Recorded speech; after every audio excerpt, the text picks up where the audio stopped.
하나님의 말씀은 요한복음 16장 25절에서 33절입니다. 요한복음 16장 25절. 이것을 비유로 너에게 일렀거니와 때가 이르면 다시는 비유로 너에게 이르지 않고 아버지에 대한 것을 밝히 이르리라. 그날에 너희가 내 이름으로 구할 것이요 내가 너희를 위하여 아버지께 구하겠다 하는 말이 아니니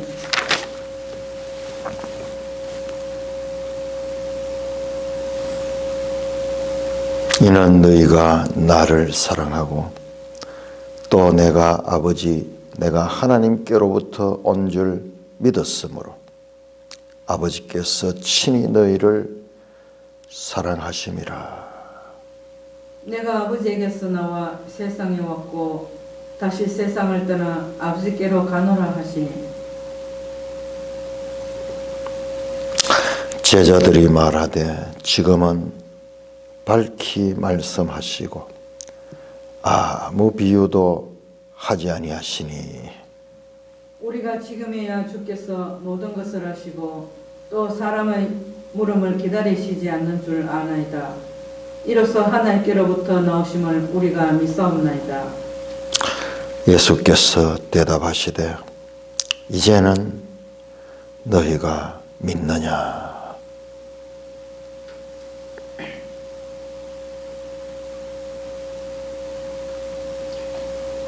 32절. 보라 너희가 다 각각 제 곳으로 흩어지고 나를 혼자 둘 때가 오나니 벌써 왔도다. 그러나 내가 혼자 있는 것이 아니라 아버지께서 나와 함께 계시느니라.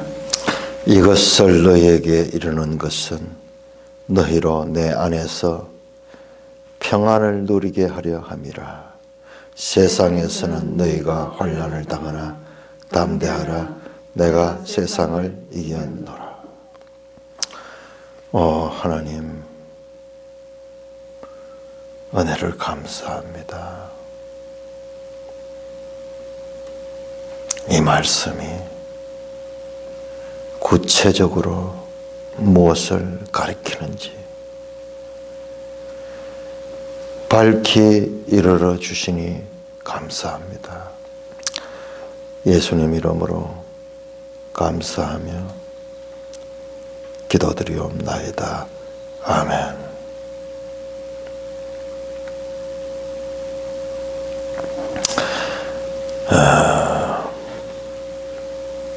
자, 오늘 읽었던 이 본문은 이제 다락방 강화의 마지막 본문입니다. 17장은 뭐냐 그러면은 17장은 예수께서 이 말씀을 하시고 눈을 들어 하늘을 우러러 이르시되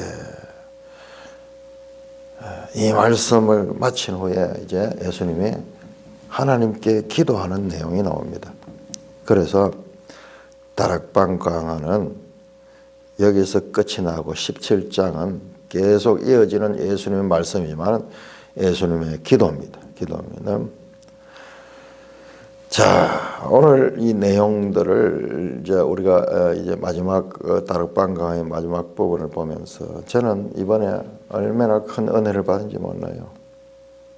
은혜라 하는 게 딴 게 아니고 밝히 깨닫는 거예요. 밝히 깨닫는 거. 저는 이번에 이 말씀을 공부하면서 우리 한국 교회가 설교들을 그렇게 많이 하지만은 설교 시간이 어떻게 됩니까? 20분, 30분 짧으면 짧을수록 요즘은 좋다 그러고. 그런데 그렇게 해서는 절대 하나님의 말씀을 깨달을 수 없어요. 보는데 읽는 것은 말할 것도 없고 그 다음에 설교자가 이 본문 한 절 한 절을 자세하게 가르치지 않으면 절대 이건 알 수 없어요. 저도 이제 깨닫게 되는데 우리는 주위에 수많은 설교자들의 설교를 들으면서 설교가 이런 거구나 이렇게 생각하는데 그게 잘못됐다는 거예요. 설교라는 것은요 철저하게 본문 말씀을 바르게 해석할 수 있는 그와 같은, 본인이 읽어야 되고 본인이 읽지 않는 것을 쉽게 설명하려고 하다 보니까는 본문을 이야기 못하는 거예요. 그러니까 그거는 절대 안 돼요. 그냥 그저 앉아서 이 진리의 생명을 얻겠다는 것은, 그것은 세상에서도 그게 불가능해요. 하나님 말씀은 은혜로 줬다 하지만 그 은혜가 그냥 가만히 있는 아무것도 하지 않는 은혜 아니에요. 적극적으로 하는 거예요. 적극적으로 책임적인 행동이 받침이 되는 거예요. 그냥 아무것도 하지 않고 그냥 말씀 들으면 깨달을 수 있는 그런 것이 아니라는 말씀입니다. 자, 오늘 제가 이 깨달은 것을 이제 말씀을 드려볼게요. 이것을 비유로 너에게 일렀거니와 때가 이르면 다시는 비유로 너희가. 자, 이것이 무엇일까요? 이것을 비유로 너에게 일렀다. 이것이 뭐냐? 자, 이것이라는 것은 바로 앞에서 나왔던 내용들이에요. 앞에서 나왔던 지금까지 했던 내용들, 진리의 성령 보혜사에 대한 말씀, 그리고 예수님이 가시고 오신다는 그 말씀, 그리고 바로 직전에 보면은 내 이름으로 구하라. 지금까지는 너희가 내 이름으로 구하지 않지만 이제는 구하라. 그래야 너희 기쁨이 충만하라. 지금까지 말씀했는 이것을 비유로 너에게 일렀다. 비유가 어디 있어요? 비유가 아니잖아요. 지금까지 말씀했던 거. 자, 여기서 비유라는 단어는 파로이미아.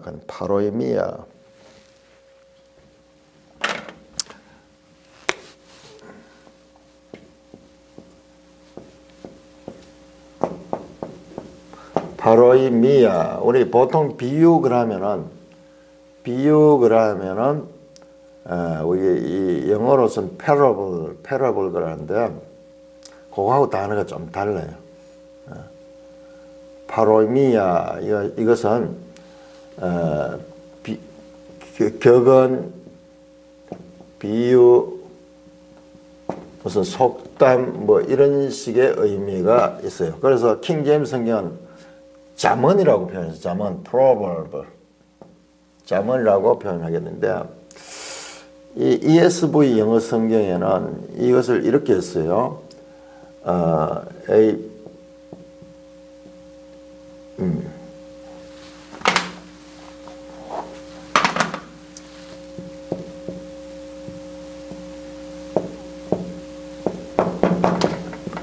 figurative speech라고 그랬어. speech. 이게 뭐냐 그러면은 figurative가 그림 같은 거, 모양 있는 거, 뭐 그런 것들을 가리키는. 뒤에 나오는 밝히 이르리라 하는 단어와 대조가 돼요. 비유로 너희에게 이르지 아버지에 대한 것을 밝히 이르리라. 밝히라는 말이 파레시아라 그러면 파레시아. 비슷한 단어입니다. 파레, 여기까지 똑같아요. 파레시아.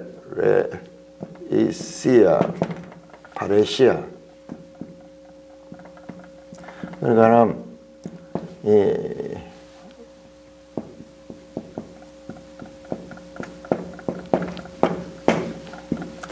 파레시아인데 매일 성경에 나옵니다. 매일 성경 주석에 나옵니다.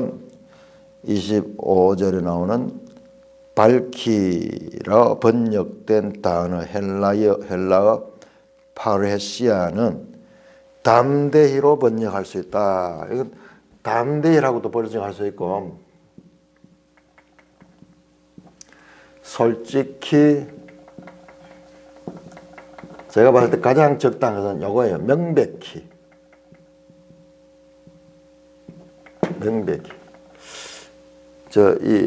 여기서는 담대히라고 이쪽을 지지하는 그게 가는데, 제가 봤을 때는 이 밝히라는 말 맞죠? 밝다 하는 건 뭐예요? 명백하다 하는 거죠. 한자어잖아요. 밝히, 솔직히, 뭐 담대히보다는 요 두 쪽이 더 많아요. 자, 여기에는 그림같이 좀 흐릿해서 비유 같은 거 솔직하지 않아, 오픈되지 않아, 뭔가 가루어져서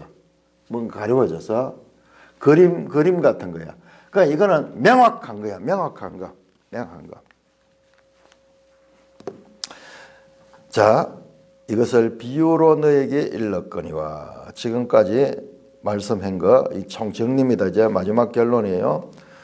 비유로 너에게 일렀거니와, 때가 이르면은 다시는 비유로 너에게 이르지 않고 아버지에 대한 것을 밝히리라. 누가 그런단 말이에요. 질문을 한번 해볼게요. 지금 하브로부터 한번 해보자고요. 자, 누가 밝히 이르겠어요? 누가 밝히 이르겠어요? 아버지께로 예수님은 가십니다. 그러니까는 우리가 이 문맥을 놓쳐버리면 이 말이 안 돼요. 여기서 밝히 이르는 분은 누구냐 그러면은 너희와 함께하고 너희 속에 계시는 성령님은 누구예요? 성령님은 진리의 영이고, 예수님에 대한 것을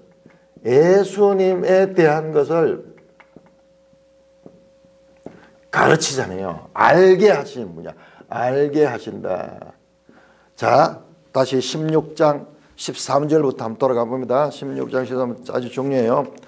16장 13절부터 그러나 진리의 성령이 오시면 그가 너희를 모든 진리 가운데로 인도하시니, 진리가 예수님이잖아요. 그가 스스로 오직 들은 것을 말하면 장래일을 너에게 알리시라. 여기서 장래일은요, 이 구속사가 어떻게 전개될 것인가, 마침내 예수님의 재림이 새하늘 새 땅에 올 것, 이까지 다 포함되는 거예요. 그가 내 영광을 나타내니, 예수님의 영광을 나타내고 내 것을 가지고 너에게 알린 거예요.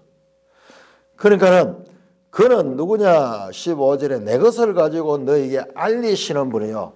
그러니까 이분께서 오셔서 알게 하잖아요. 바로 밝히 알게 하는 거예요. 예수님은 말씀하시길 때 이렇게 밝히 알게 할 수가 없었어. 왜 그러냐? 못 알아듣 지금은. 그렇게 그 앞에 보면 나옵니다. 16장 12절 보세요. 16장 12절 보면은 내가 아직도 너에게 이럴 것, 지금은 너희가 감당하지 못해. 지금 이 사람들은 감당할 수 없어. 예수님이 이걸 가르쳐줘도 이 사람들은 지금 감당하지 못해. 왜야? 아직까지 아무것도 몰라. 이 사람들은 예수님의 십자가의 죽음도 아직 경험 많겠고, 부활, 그리고 성천, 보좌 위에 올라가신 이것까지도 비슷하게 흐릿하게 들었지만 실제로는 몰라요. 마치 선문답 같은 상태에 있는 거예요. 그런데 그때는 때가 이르면은 그때는 다시는 비유로 너에게 이르가요. 여기서 예수님이 아니잖아요. 비유 말씀하시는 분이. 지금 예수님은 가시고 벌써 성령이 오잖아요. 아버지에 대한 것을 밝히 이를 것이다. 자, 이 말씀 매일성경을 한번 볼까요? 매일성경은 이렇게 해석합니다. 예수님은 아버지에 대한 것을 밝히 알려주십니다. 예수님의 죽음과 부활, 성령님의 강림을 경험하지 않는 제자들은 예수님의 계시를 모두 이해하기 어려웠습니다. 그래서 예수님은 그들의 수준에 맞춰 비유로 말씀했습니다. 그러나 예수님의 구원사역을 완수하시고 성령님이 오신 후에는 성령님을 통해 모든 진리를 기탄 없이 담대히 가르치고, 담대히보다는 명백하게 복음에 담긴 부요함과 경이로움, 공의와 사랑이 가득한 하나님 나라의 아름다운 제자의 길에서 만나는 영광스러움을 배울 준비가 된. 자, 여기까지는 잘 봤는데, 여기까지는 다 볼 수 있어요. 그런데 여기서 한 단계 들어가야 돼요. 이 말씀도 좀 비유 같아. 이 말씀도 아직까지 흐릿해. 자, 구체적으로 한번 생각해요. 구체적으로 밝히 이르는 것이 무엇일까요? 성경을 통해서 한번 봐요. 성경을 통해서. 밝히 이르는 게 뭐예요? 자, 여러분들 성령에 대해서 다시 한번 봐야 됩니다. 자, 우리 이 부분을 두고 다시 16장으로 돌아가. 16장 처음에 자 16장 보혜사에 대해서 다시 우리가 배워야 됩니다. 16장 7절 그러나 내가 너에게 실상하면 내가 떠나가신 너에게 자기가 가시면 이제 보혜사가 오신죠. 보혜사가 내가 그를 너에게 본다. 예수님이 가신 후에 보혜사를 보내가지고 보혜사가 예수님의 사역을 이어가는 거예요. 그런데 그 보혜사가 하는 일이 뭡니까? 그가 와서 죄에 대하여, 의에 대하여, 심판에 대하여 세상을 정말. 이 말씀이 참 이게 제대로 깨달아지지 못했었거든요. 그런데 요번에 이제 밝히 깨닫게 됐어요. 이게 뭐냐 그러면요. 이게 바로 로마서예요. 로마서.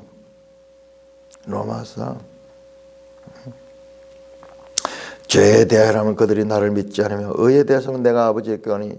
이 말씀이 제대로 이해가 잘 안 되는데 자 보세요. 그가 와서 어떻게 일합니까? 우리 이걸 분명히 돼요. 그가 와서 직접 말합니까? 그가 와가지고 자 이것은 죄가 이것이다, 의가 이것이다, 심판이 이것이다 그렇게 말하는 거 아니에요. 그는 어떻게 옵니까? 그는 너희 속에 있고 너희와 함께 있다. 14장 16절에서 말씀했죠. 자 다시 한번 돌아볼까요? 14장 16절 17절이네요. 17절 그는 진리의 영이라 세상은 능히 그를 받지만 이는 그를 보지도 못하고 하지만 그러나 너희는 제자들은 어떻게 하냐 그를 알게 되는 거예요. 어떻게? 그가 너희와 함께 거하고 너희 속에 계시기 때문에 너희 속에 된 거예요. 16에서 17절이네요. 진짜. 자, 예수님이 가신 후 제자들의 속에 제자들과 함께 있으면서 예수님의 말씀을 밝히 가르치는 거예요. 그러니 여기까지 나와 있어요. 멜성경은. 그러나 이게 부족해요. 자, 그것이 뭐냐? 그러면 이게 바로 사도들을 통해서 사도의 서신들, 사도의 가르침들, 이게 바로 명백한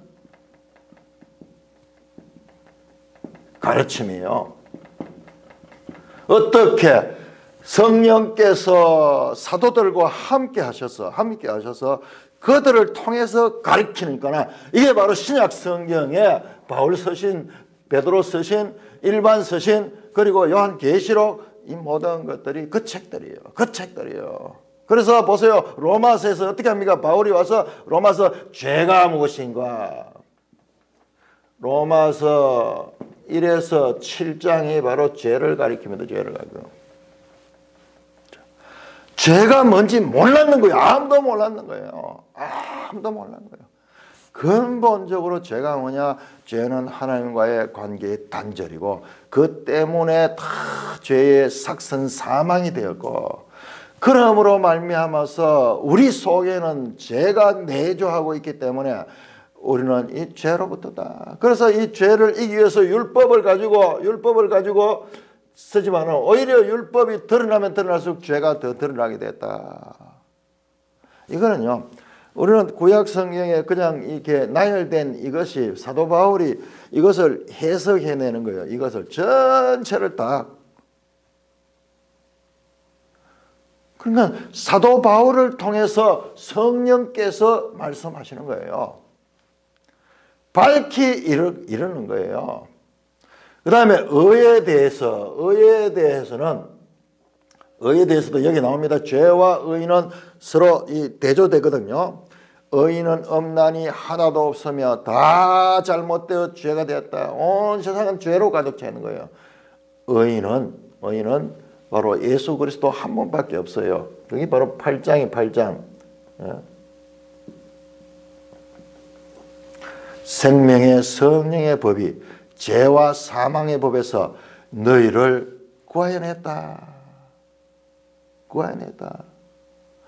바울을 통해서 성령께서 그렇게 말씀하는 거예요. 그리고 장래일에 대해서 이스라엘이 앞으로 어떻게 될 것인가. 이스라엘 많은 사람들은 지금 구원에서 멀어지지만 이방인들이 많이 깨닫게 될 것이고 다시 이방인들의 시기를 통하여 그들도 일어나게 될 장래의 일에 대해서 장래 되어질 그냥 단순한 재림이나 뭐 천국뿐만 아니라 앞으로 되어질 구속사의 모든 과정들을 다 설명하자. 죄가 명백하지 않으면 의가 명백하지 않아요. 의가 명백하지 않으면 죄가 명백하지 않아요. 마치 무엇과 같으냐 그러면 대낮에 빛이 밝은지 안 밝은지 우리는 몰라요. 밤과 대조됐을 때에 낮이 밝다는 걸 알게 되는 거예요. 그냥 이 낮만 계속된다면 밝음 가는 개념이 없어요. 개념이 없습니다. 자, 심판에 대해서 세상의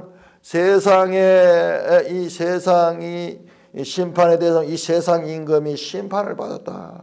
이 세상 임금이 어디에 심판받았어요? 자, 볼까요? 자, 히브리서, 자, 요한 1서로 봅시다. 요한 1서. 히브리서도 나오지만은, 히브리서 많이 찾아봤으니까는, 요한 1서, 같은 사도 요한 1서 3장, 요한 1서 3장 8절, 요한 1서 3장 8절입니다. 죄를 짓는 자마다 마귀에게 속하나니 마귀는 처음부터 범죄함이라. 하나님의 아들이 나타나신 것은 마귀의 일을 멸하려 하심이라. 마귀의 일을 멸하러 오신 거예요. 그러니까 이 세상 임금이 어떻게 되었습니까? 심판을 받는 거예요. 이것도 시작된 종말이죠. 심판을 받기 시작했는 거예요. 지금 결박되어서 심판을 받기 시작하고 성령의 능력을 받은 자들이 이 세상 가운데서 이겨내는 거예요. 마귀의 능력을 이겨내는 거예요. 죄를 이겨내는 거예요. 그걸 가르치는 거예요. 마치 선문답처럼 막연했는데 이게 명백하게 어떻게 너희 속에 너희와 함께 가면서 사람들을 통하여 그 마음 속에서 이것을 밝히 깨달아서 가르칠 수 있도록 기록하게 하고 그리고 설교하게 하고 오늘날 우리에게까지도 어떻게 성령께서 그 사도들을 통하여서 기록한 말씀으로 우리에게 이 예수를 가르쳐주고 뿐만 아니라 우리한테 역사하셔서 기록된 말씀을 깨닫게 하시는 이 모든 일들이 바로 성령 보혜사 성령이 하시는 거예요. 다시 본문으로 돌아옵니다. 바로 그 말이에요. 그 말입니다.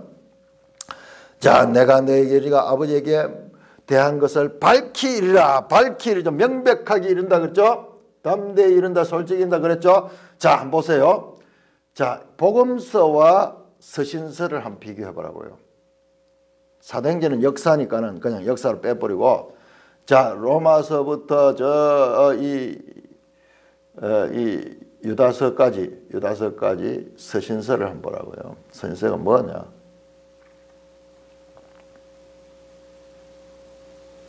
거기에 비유 나옵니까? 비유 거의 없습니다. 갈라디아서에서 한번 알레고리하게 비유 한번 나오죠. 사라와 하갈 이걸 이야기하고 다 명백하게 풀어가지고 논리적으로 이성적으로 알아들을 수 있는 말로 그냥 예수님 말씀처럼 흐릿하게 그림으로 이렇게 이 그림으로 큰 그림을 그려줬는 거 이것을 성령께서 오셔서 하나하나 자세하게 왜 예수님 때는 지금은 내가 가르쳐도 너희가 알지 못한다. 지금 알지 못한다. 그러나 내가 간 후에 진리의 성령이 오시면 그분이 오셔서 이것을 예수님에 대해서 밝게 알게 하는. 그리고 우리가 지금 그걸 하고 있는 거예요. 그걸 하고 있는. 여러분 한번 생각해 보세요. 2000년이 지나서 2000년 전에 제자들 예수님과 같이 살고 있지만 그들은 알지 못했어요. 직접 예수님의 직강을 들어도 이해 못했어요. 지금도 알아듣는 것 같지만 못 알아듣습니다. 그죠? 우리는 지금 알아듣고 있잖아요. 우리는 어때요? 바로 이와 같이 보혜사 성령님이 우리 가운데 오셔서 함께 1차적으로는 제자들한테 와서 함께 하셔서 성경을 기록하게 하셨기 때문에, 그 다음에 오늘 우리 가운데도 함께 하셔서 믿음을 가지게 하시고 말씀을 사랑하게 하시고 그 말씀을 알아가게 하시고, 그래서 지금 바로 말씀이 밝히 알게 되는 거예요. 명백하게, 그냥 흐릿하게 신비적인 게 아니잖아요. 성경이 그게 아니잖아요. 우리는 성경을 잘못 생각하고 있잖아요. 하나하나 논리적으로 이 문맥이 어떻게 되고 앞뒤로, 이게 그야말로 이 독해력이 있어요. 독해력. 이런 이야기하면 믿음 없다 하겠죠. 신앙 없다. 아니에요. 독해력 없이는 성경을 깨달을 수 없어요.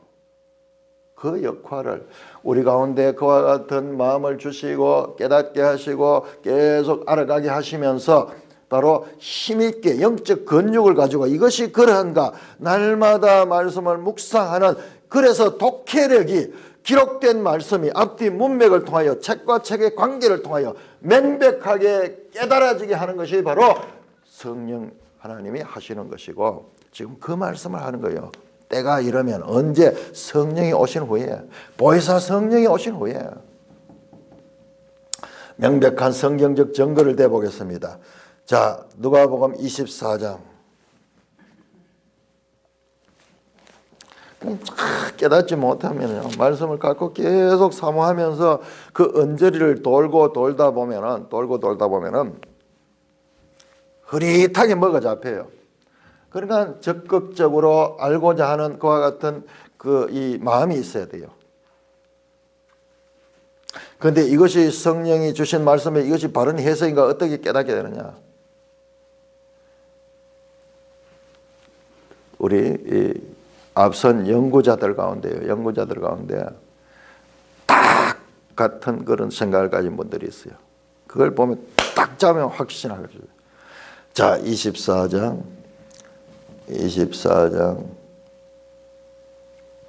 누가복음 24장 아주 유명하죠. 누가복음 24장 27절 엠마오로 가는 두 제자들에게 부활하신 예수님이 먼저 밝히 말씀하십니다. 27절 이에 모세와 모든 선지자의 글로 시작하여 모든 성경에 선 바 자기에 관한 것을 자세히 밝히 설명하신 거예요. 바로 이거예요. 자세하게 성경, 명백하게 알아들을 수 있도록. 여기서 여기서 부활하신 예수님이 오셔서 그 일을 하셨습니다. 그래서 그들이 마음이 뜨거워졌다 그래요. 27절 그들이 서로 말하되 길에서 32절 길에서 우리에게 말씀하시고 우리에게 성경을 풀어주시되 성경을 밝히 풀어주잖아요. 그러니까 우리 속에서 마음이 뜨겁지 않았느냐. 뜨거운 감동이 일어났습니다. 45절 예 그들의 마음을 열어 성경을 깨닫게 하고 이 파르시아 말씀에 여기에 오픈하는 뜻이 있어. 오픈. 이 사전을 한번 찾아보시겠습니다. 오픈니스.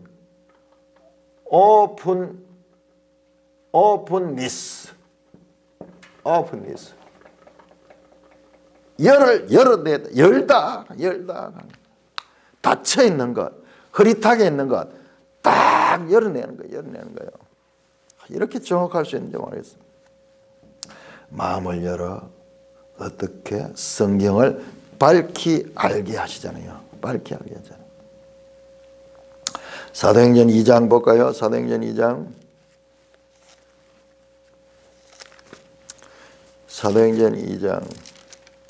오순절날 성령이 임했죠. 성령이 임한 베드로가 일어나서 설교를 합니다. 베드로가 이렇게 얼마나 밝히 아는지 몰라요. 2장 20에 이스라엘 사람들아 이 말을 들으라. 너희도 아는 바지 하나님께서 나사렛 예수로 큰 권능과 기사와 표적을 너희 가운데 베푸사 너희 앞에서 그를 증언하셨느니라.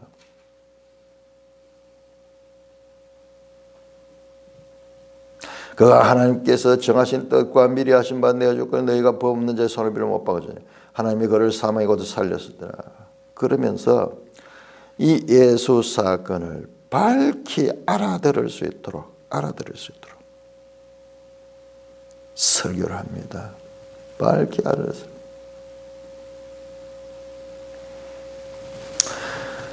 고린전서 3장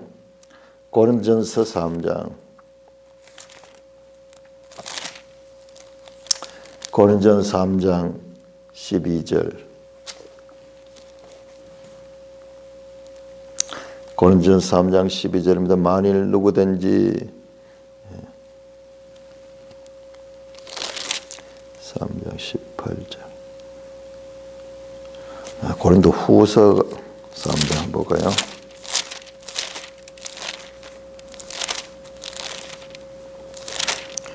고린도 후서 3장 12절. 그렇네요. 12절, 3장 12절. 이제 새 언약에 대해서요. 새 언약에 대해서 다 풀어내는 사도 바울이 새 언약. 우리가 바로 새 언약이고 우리가 받은 직분이 바로 의의 직분이고 영의 직분이고 쭉 설명하면 12절 우리가 이같이 소망이 있으므로 담대히 말하노니 여기서 담대하다 한 말이 요 단어예요. 요 단어. 여기 담대하다 나왔죠. 오픈니스. 담대히 말하는데 명백히 말하노니로 번역할 수도 있습니다. 그래서요. 한번 보세요. 그 말을 명백하다고 이 해석을 하면 어떻게 되는가 한번 보세요. 담대하는 거면 명백한 게 맞죠. 왜 그런가 하면은 그 다음 13절 모세가 이스라엘 자손의 장차 없을 그것을 주목하지 못하게 하려 수건을 그 얼굴과 쓴 거다. 수건을 쓰면 안 보이잖아요. 가려져 있잖아요. 그러나 그들의 마음이 완고하여 오늘까지 구약을 읽을 때 그 수건이 벗겨지지 않았고 그 수건이 그리스도 안에서 없어지리라. 그러니까 그리스도 안에서 없어지면 오늘까지 모세 그럴 때 마음을 덮었더라. 그러나 족계로 돌아가면 그 수건이 벗겨지라. 명백하기 전에 가려져 있잖아요. 이게 제거되니까 담대히보다는 명백하게 맞아요. 밝히 알게 돼요. 같은 단어예요. 담대히보다는 밝히예요. 명백히.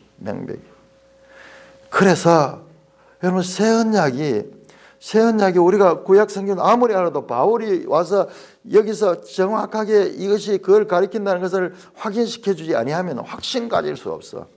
우리가 확신 가질 수 없어.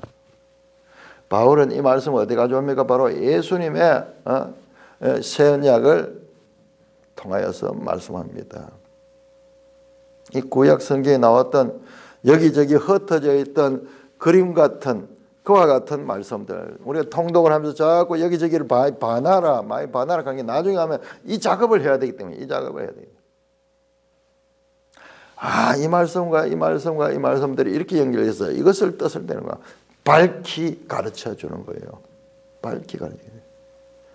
수건이 덮여져 있는 것 같이 가리워져 있는 것 같은 그 상태가 파로이미아라고 하는 파로이미아. 지금까지는 이 파로미아, 이 피규레이티브 스피치 말이 그림 언어 같이 그렇게 돼 있어서 흐릿했지만은 보혜사 성령이 오면은 너희 속에 너희와 함께 하시면서 너희를 통하여 밝히 알게 하시고 사도들을 통하여 기록하게 하고 사도 바울을 통해서 기록하게 하고 나중에 베드로도 기록하고 요한을 통해서 기록하게 해서 명백하게 오고 오는 세대들도 다 알 수 있도록 그렇게 하시겠다는 그 말씀입니다.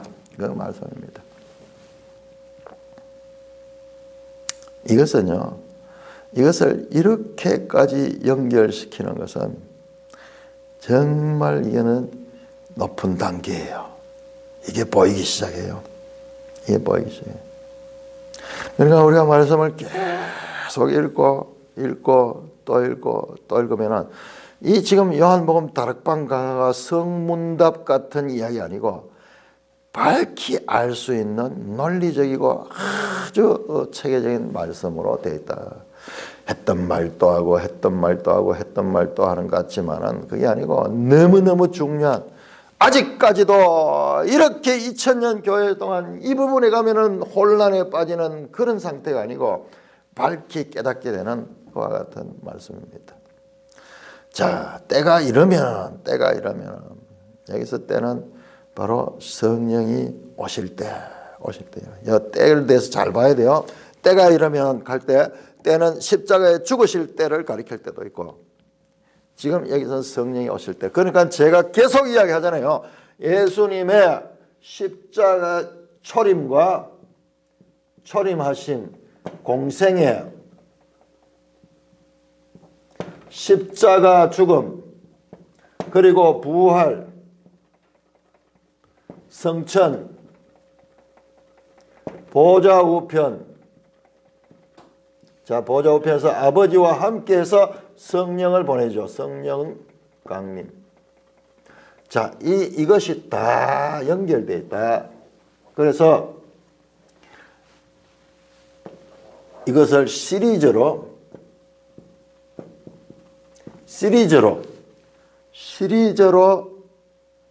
이해를 안 하면은 요한복음을 제대로 이해할 수 없어요. 이 시리즈로 항상 이해를 해야 돼. 삼위일체, 그리고 이와 같은 예수님의 구속사의 시리즈, 이게 완성이에요. 완성. 여기까지입니다. 여기까지. 이때부터는 성령이 일하시는 거예요. 예수님의 이 사역은 초림하셔서 여기까지 사람의 몸을 오고 온 예수님은 여기까지고, 그 다음에 성령을 보내, 그 다음에는 성령이 일하시는 거예요. 요 연속성을 우리가 항상 놓치지 말아야 된다. 여기에서 많은 오해가 일어나요. 이게 안 되니까는 이해가 잘 안 되는 거예요. 자, 비유로 너에게 이르지 않고 아버지에 대한 것을 밝히리라. 우리가 지금 밝히 알잖아요. 성경을 통해 가지고 하나님의 구원 역사가 어떻게 전개되는가. 이런 기적이 어디에 있어요? 이런 지식이 어디에 있어요? 세상에 어떤 지식이 이런 지식이 있어요?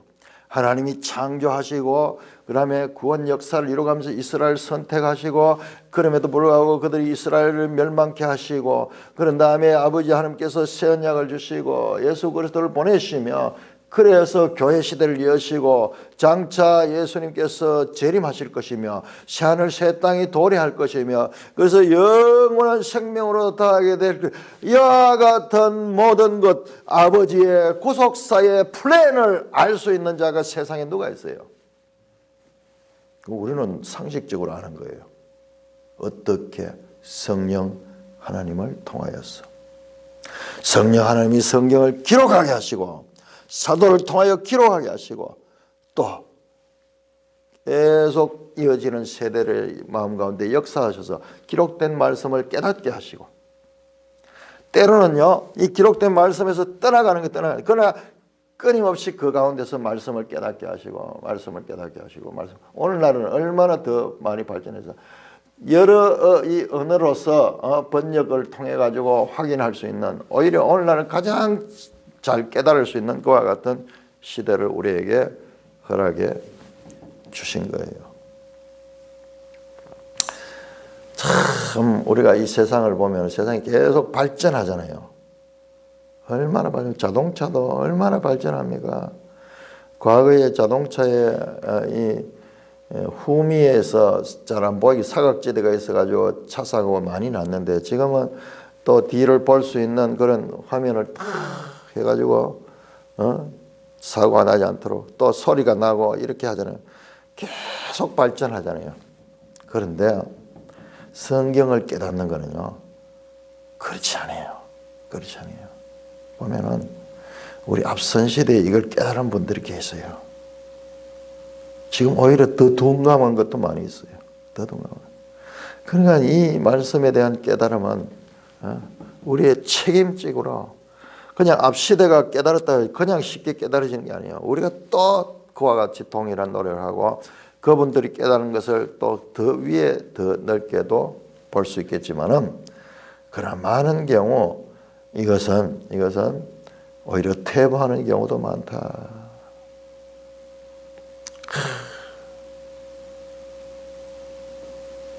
여러분, 베드로가 어떻게 갑자기 그렇게 설교를 하는데 시편을 인용을 하고 요엘서를 인용을 해서 이 사건이 가지는 명백한 의미가 무엇인가를 전파할 수 있습니까? 바로 이 말씀이 이 말씀과, 그러니 요한복음 이 말씀과 실제로 그것이 이 성경에서 어떻게 연결되는가 이거를 아는 것이 중요한 거예요. 아까 내가 말했던 죄에 대하여, 의에 대하여, 심판에 대하여 로마서를 통해서, 갈라디아서를 통해서 이 죄 문제를 다루잖아요. 죄 문제를 다루잖아요. 여러분, 바울이 그것을 가르치기 전에는요, 우리가 죄를 몰랐는 거예요.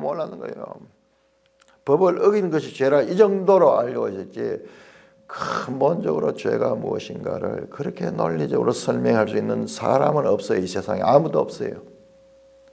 성령의 충만을 받은 바울만이 밝히 죄가 무엇인가를 기록할 수 있고, 그 죄가 독이라면 그것을 독을 해독할 수 있는 것이 무엇인가, 바로 의고, 그 의가 무엇이냐, 그 의가 바로 예수 그리스도다.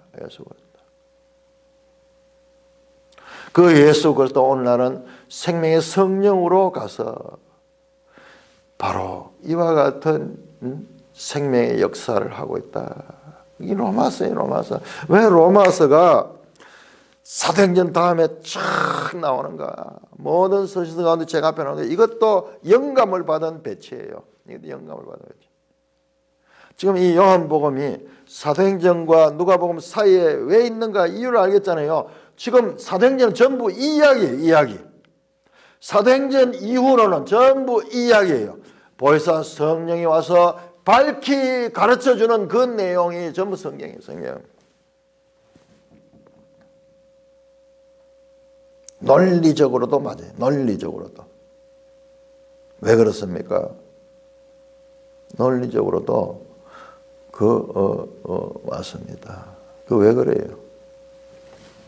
지금 이 말씀 있잖아요. 이제 때가 이러면은 너에게 밝히는다 그래. 사도행전에서 그 밝히 깨달은 사도들의 역사를 설명하고 있고, 그 다음에 하나님께서 사도 바울이라는 한 인물을 택하셔가지고 그 가운데 성령의 감동을 통해서 그 이전에는 그가 자기 의에 사로잡혀, 하나님의 의를 알지 못하고 자기 의에 사로잡혀가지고 예수 믿는 자들을 죽이는 것이 자기의 사명처럼 생각하면서 그렇게 일했잖아요. 그런데 그가 성령의 감동을 받고 성령이 내주하고 성령이 그와 함께 할 때 그 지식까지 새로워져서 로마서를 기록한 거야. 예수 사건, 지금까지 성경에 나오는 이 2000년, 3000년 이스라엘 역사 사건들의 진정한 의미가 무엇인가. 그래서 아브라함 이야기가 나오고 거기에 아담 이야기가 나오는 거예요. 고린도전후서, 로마서를 통해 가지고 이 모든 것들을 정리해 가지고 밝히 이루어 말씀을 하십니다. 26절입니다.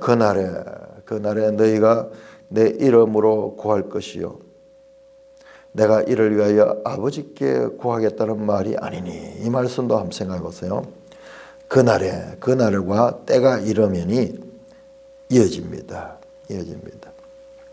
다를 수도 있어요. 그날에 그러나 같은 게 이 가운데 하나예요. 이 가운데 성령이 오실 때 그날도 될 수 있고 이때도 될 수 있고 예수님 부활 때 이후로도 될 수 있어요. 그날에 자가 예수님의 십자가 사건 이후입니다. 이후.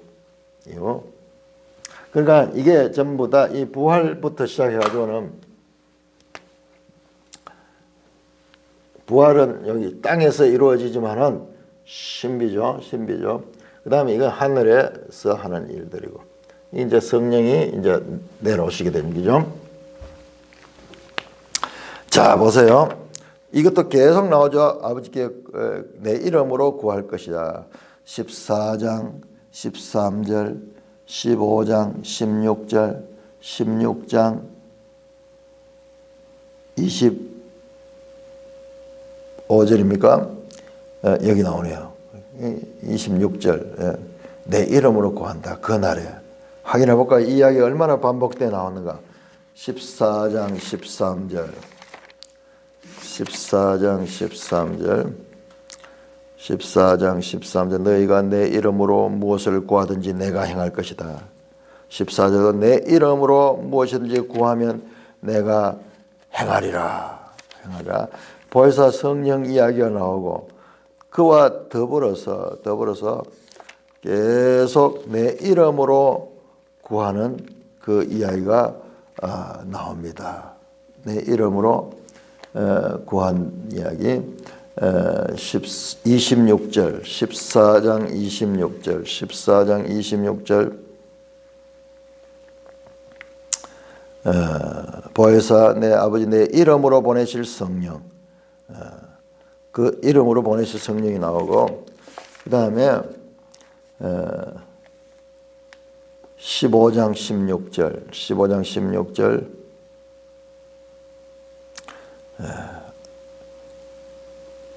내 이름으로 아버지께 무엇을 구하든지 다 받게 하려 함이라. 16장 23절 바로 직전에 나왔죠. 바로 16절 23절. 아버지께 구하는 것을 내 이름으로 주시라. 지금까지 너희가 내 이름으로 아무것도 구하지 않았다. 구하라 그리하면 받으니 너희 기쁨에 충만하리라. 그날에 너희가 내 이름으로, 그날이 언제입니까? 바로 이때 예수님이 계시지 않은 때, 예수님이 이 땅에 계시지 않은 때, 이때부터는 내 이름으로 구하는 거예요. 계속 지금 그 말씀인 거예요. 자, 이 시간들 부활, 성천, 보좌, 우편, 성령 강림, 이 시간들은 짧은 시간이에요. 40일 동안 계셨고, 그 다음에 이 성천하셨고, 보좌. 그리고 성령 강림은 지금부터 계속, 이때부터 시작해 지금까지 계속입니다. 그러니까는 성령 강림으로 보는 것이 정확합니다. 자, 성령이 오실 때는요, 우리가 어떻게 예수 이름으로 구하는 거예요. 예수 이름으로 구하는 거예요. 여러분, 예수 이름으로 명하노니 귀신아 떠나가라. 그 말씀들 어디에 나올까요? 저는 헷갈렸어요. 그런 이야기가 많이 나오는데, 우리는 성경을 지금 하나로 막 덩치로 보니까는 예수를 명하노니 떠나가라. 예수 이름으로 명하노니 깨끗함을 받을지어다. 이런 말씀들이 어디에 나올까요? 이 말씀들은요, 복음서에 나오는 말씀이 아니에요. 복음서에서는 제자들이 아직까지 성령을 받지 못했어요. 사도행전에서 나오는, 사도행전에서 나오는 겁니다. 그래서 내 이름으로 구할 것이다. 내 이름으로 구할 것이다. 예수 이름으로 구하게 됩니다. 예수 이름으로. 한번 볼까요? 사도행전 3장. 여러분 한번 생각해보세요. 가만히 생각하면 복음서에서는 제자들이 능력이 없었잖아요. 제자들이 복음서에서는 계속 엄벙덤벙 실수하고 끝에까지 실족하게 되죠. 자, 사도행전 3장 한번 보세요. 사도행전 2장에서 베드로가 성령의 충만을 받아가지고 어떻게 합니까? 명백하게 밝히 깨닫고 밝히 전했잖아요. 그 다음에 3장을 보시면은 3장 6절 나면서 성전 미문에 안전병이 된 자에게 어떻게 합니까? 3장 6절 베드로가 이르되 은과 금은 내게 없구나. 내게 있는 것으로 네게 주냐. 나사렛 예수 그리스도의 이름으로 일어나 걸어라. 내 이름으로 구하면은 시행할 것이다. 시행할 것이다. 그 말씀이 성취잖아요. 이 요한복음에서 가르친 이 말씀이 지금 성취되는 거예요. 지금 요한복음에서 보혜사가 오실 것이다 했던 그 약속, 그 말씀이 사도행전은 성취되는 이야기예요. 그러니까 요한복음과 사도행전의 관계를 한번 보세요. 약속과 성취의 관계예요. 성취의 관계. 우리는 크게 구약의 약속과 신약의 성취 이 정도만 보고 있었지 아니에요. 그것이 이렇게 정교하게 연결되어 있습니다. 그래서 예수 이름으로 10절 4장 10절에 이렇게 말합니다. 너희와 모든 이스라엘 백성들 알라. 너희가 십자가에 못 박고 하나님이 죽은 자 가운데 살신 나사렛 예수 그리스도의 이름으로 이 사람이 건강하게 되어 앞에 섭니다. 예수 이름으로 구하는 거예요. 예수 이름으로. 그래서 예수 이름으로 구할 적에 이와 같은 역사하심이 나타나는 지금 요한복음에서 가르친 그 말씀을 지금 행하고 있습니다. 한 10장쯤 한번 가볼까요? 베드로가 예수 이름으로 구함을 통해 가지고 어떻게 이 역사하는가?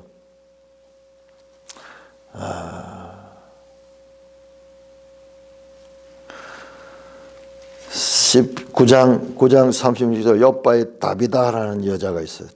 여제자. 베드로가 40절에 무릎을 꿇고 기도하여 돌이켜 시체를 다비다야 일어나라. 이 말씀도 여기에는 지금 그것만 나오죠. 예수 이름으로 구했어요. 예수 이름.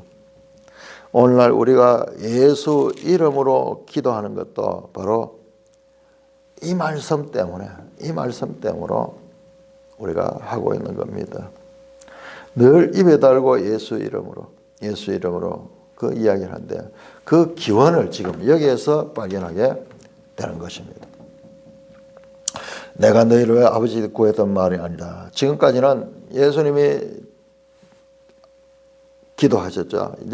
이제는 그날부터는 너희가 내 이름으로 이 보혜사 성령이 오시면은 이제 새로운 언약의 시대, 새 언약의 시대는 우리가 성전되기 때문에 우리가 직접 아버지께 기도할 수 있는 그와 같은 시대가 왔다는 것입니다.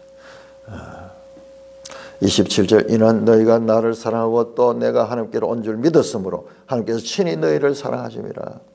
왜 이렇게 직접 아버지께 내 이름으로 구할 수 있느냐? 그리고 성경을 밝히 깨닫게 되게 될 것인가? 너희가 받는 거예요. 다 세상이 다 받는 거 아니고 너희가 이렇게 밝히 알게 되는 거예요. 그러니까는 왜 그러냐 그러면은 내가 하나님께 온 줄로 너희가 믿었기 때문에 그렇다. 너희가 나를 사랑하고 또 내가 하나님께로 온 줄을 믿었으므로 그렇게 되었다는 말씀입니다. 믿었으므로. 믿음이 그와 같은 너에게 기도하고 말씀을 깨달을 수 있는 그런 능력이다. 너희가 나를 사랑하고 또 내가 하나님 온 줄로 믿었다. 그 결과 아버지께서 친히 너희를 사랑하신다. 우리가 예수님을 사랑하고 예수님을 바르게 믿으면 아버지께서 그것을 사랑하시는 거예요. 그러면 다시 정리합니다. 내가 아버지에게서 나와 세상에 왔고 다시 세상을 떠나 아버지에게로 가노라. 자, 이 말 하니까는요. 제자들이 말하되 29절 보세요. 지금은 밝히 말씀하시고 아무 비유도 안 하시니 우리가 지금에야 주께서 모든 것이고 사람의 무덤을 길하지 않은 줄 아시니. 자, 바로 앞에 보세요. 바로 앞에 지금 16장 16절부터 보세요. 16장 16절 조금 있으면 너희가 나를 보지 못하게 또 조금 있으면 나를 보내. 17절 제자들이 서로 말하되 우리에게 말씀 조금 있으면 나를 보지 못하겠고 또 조금 있으면 나를 보리라 하시며 또한 내가 아버지께로 가면 하시기 무슨 말씀이냐 하고 또 말해 조금 있으면 하는 것은 무슨 말씀이냐 무슨 말씀을 하시는지 알지 못하겠다. 지금까지는 알지 못하는 거예요. 왜? 예수님 말씀이 마치 이 비유처럼 받아. 이 말을 밝히 알아들을 수 없는 거예요. 그런데 이 순간에는 지금은 밝히 말씀하시고 아무 비유도 안 하시니, 자, 때가 이러면은 비유로 너희가 가지고 밝히 알게 될 때가 있다 그랬는데, 지금 극했는데 아직 때가 안 됐는데 지금 바로 깨달아 버려요. 지금은 밝히 말씀하시고 아무 비유도 안 하시니, 명백하게 이 말씀이 지금 25절의 말씀을 받아 있는 거죠. 제자들이요, 28점 말씀하실 때, 내가 아버지께로 나와 세상에 왔고 다시 세상을 따라 아버지 가노라, 이게 다락방 강화의 큰 틀이잖아요. 이제 그 말씀을 이제 밝히 깨닫는 거예요. 이제는 밝히 깨닫고, 이거는 비유처럼 그렇지 않고 명백합니다. 그러면서 고백합니다. 우리가 지금에야 주께서 모든 것을 아시고 또 사람의 물음을 기다리지 않은 줄 아나이다. 이로써 하나님께로 나오심을 우리가 믿사옵나이다. 밝히 깨닫고 예수님에 대해서, 예수님이 어디에서 왔는가, 하나님께로부터 오신 분이라는 것을 믿는 예수님에 대해서 알고, 예수님은 누군가 사람의 물음을 기다리지 않고 모든 것을 아시는 분이다. 하나님의 아들이다. 하나님께로 나오신 분임을 우리가 믿게 됐다. 그런데 날이 이르면 알게 된다. 근데 벌써 깨달아버서. 그러니까 좀 모순데, 시제가 좀 모순이죠. 지금 바로 깨달아버는 거예요. 지금. 그런데 이 깨달음은 밝은 깨달음 아니에요. 아직까지 미숙합니다. 왜냐? 바로 다음에 보면은 예수님께서 말씀하면 31절, 예수께서 대답해 이제는 너희가 믿느냐. 예수님이 인정하죠. 너희가 이제 믿구나. 그렇지만은 그 다음 보세요. 보라, 너희가 다 각각 제 곳으로 흩어지고 나를 혼자 둘 때가 오나니 벌써 왔다. 그렇지만 너희들이 나를 다 버리고 다 떠나. 이 알면 아직까지 연약한 믿음이에요. 밝히 안다고 할 수 없는 거예요. 그들이 이전보다는 지금 밝아졌지만은, 그럼에도 불구하고 아직까지 그 믿음이 삶으로 승화되어서 확신에 이르는 그와 같은 상태까지는 아니에요. 성령이 오셔가지고 그걸 가지고요. 너희가 나를 믿느냐 하는 이 말씀 속에는요, 예수님께서 제자들의 때늦은 믿음, 그리고 작은 믿음에 대한 탄식이 있습니다. 인제 믿느냐.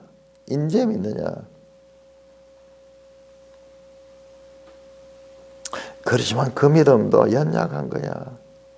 그렇지만 예수님은 그것을 믿음으로 인정을 해줍니다. 예수님 다 알아요. 지금 이들이 할 수 있는 것이 없다는 걸 알 수 있어요. 벌써 성령이 올 때 이제 명백하게 됩니다. 자, 벌써 왔다. 그러면서 너희들이 다 나를 떠날 것이다. 예수님이 그들의 상태를 다 압니다. 그렇지만은 내가 혼자 있는 것이 아니라 내 아버지와 나와 함께 하신다. 이것을 너에게 이런 것은 너희로 내 안에서 평안을 누리라. 내가 세상에 너희 환난을 당내하라. 내가 세상을 이겼다. 자, 이제 말씀을 끝냈습니다. 너희가 나를 버리고 다 떠날지라도 하나님이 나와 함께 하시오.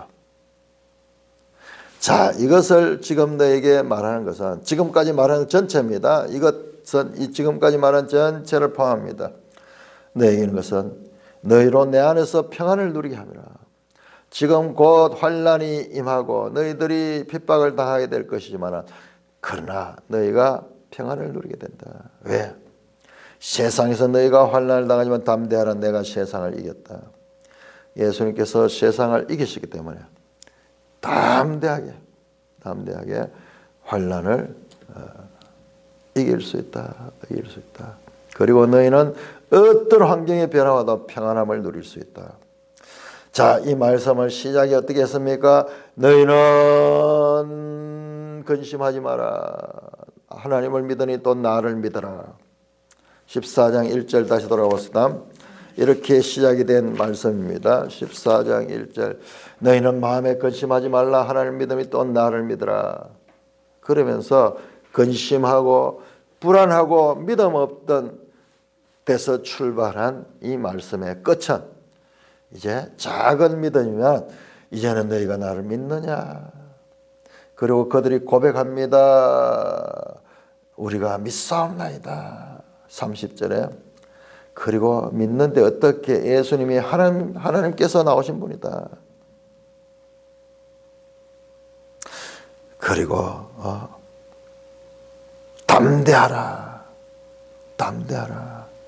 근심에 사 있는 제자들에게 담대하라는 말씀으로 그 이유가 내가 세상을 이겼다. 세상 임금인 쫓겨나서 세상 임금은 쫓겨나서 나는 세상을 이겼어. 그래야 자 우리 여기서 중요한 것은요. 자 삼위일체 하나님의 승리는 이어서 이제 제자들의 승리로 이어져야 돼요. 항상 그 구조로 돼 있어.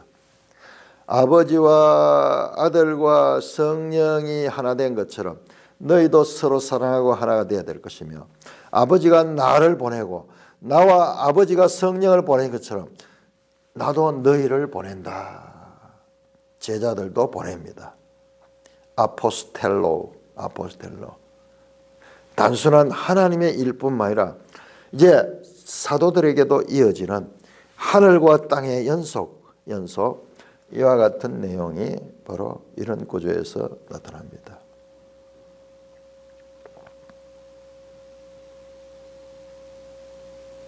환난을 당하나 담대하라. 내가 지다.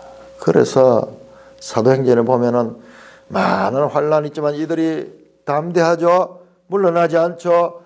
도망가지 않죠. 담대하게 전거하며 예수님처럼 십자가를 향하여 죽음을 두려워하지 아니하며 담대히 말씀을 전하는 것이 바로 보혜사 성령이 그와 함께 하시고 밝히 깨닫으니까 하나님에 대한 믿음이 밝으니까 확실하니까 내가 비록 이 육신의 몸을 가지고는 죽을지라도 그러나 나는 영원한 생명이 있을 뿐이며 너희가 나의 목숨은 죽일 수 있지만 내 영혼은 너희들이 손댈 수 없는 것이고 그리고 나는